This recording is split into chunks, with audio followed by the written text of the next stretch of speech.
અત્રે પધારેલ તમામ ભાઈઓ બહેનો તથા અમારી સંસ્થાના ફાઉન્ડર અને ચેરમેન શ્રી સંદીપ શર્મા સાહેબ તેમજ અમારા રાષ્ટ્રીય ઉપાધ્યક્ષ શ્રી પ્રદીપભાઈ સદદે સાહેબ તેમજ અમારી સંસ્થાના અમારા સર્વે સાથીદાર મિત્રોનો હું હાર્દિક સ્વાગત કરું છું અને આભાર પણ માનું છું।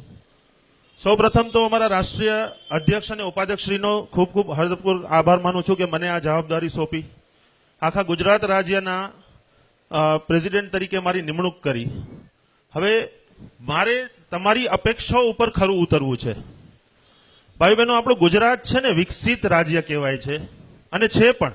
આપણા ગુજરાતીઓની મહેનત થકી જ આપણે આટલો બધો વિકાસ કર્યો છે અને સરકાર તરફથી પણ તમામ પ્રકારના આયોગ અહીંયા છે, મહિલા આયોગ, અલ્પસંખ્યક આયોગ, માનવ અધિકાર આયોગ, જે કાંઈ આયોગ છે, પણ છેવાડાનો માણસ, નાનો માણસ, ગામડાનો માણસ, એને ન્યાય ક્યારે મળે છે એ આપ અને હું બંને સારી રીતે જાણીએ છીએ।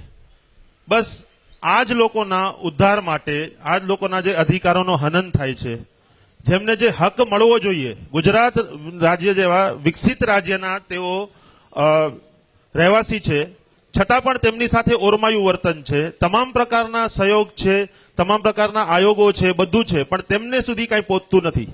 બસ એ લોકો માટે જ અમારી આ સંસ્થા આંતરરાષ્ટ્રીય માનવ અધિકાર સુરક્ષા પરિષદ અત્યારે હવે અહીંયા, અને હું કામલિયા સાહેબનો ખૂબ ખૂબ હૃદયપૂર્વક આભાર માનીશ કે એમણે સુરતમાં આ શરૂઆત કરી છે અને સુરતમાંથી જે શરૂ થાય છે એ તો આખી દુનિયામાં પ્રસરે છે, એક જગજાહેર વાત છે। આ સુરતવાસીઓને એક ખાસિયત છે કે અહીંથી જે શરૂ થયું તે હવે આખી દુનિયામાં જશે, આખા ભારતમાં જશે, બરાબર। બીજું વધુ ના કહેતા કરું કે બસ માનવ અધિકારોના બચાવ માટે જે મૂળભૂત અધિકારો છે એ છેવાડાના માણસને પણ મળે, એના માટે અમે હંમેશા કાર્યરત રહીશું। આભાર।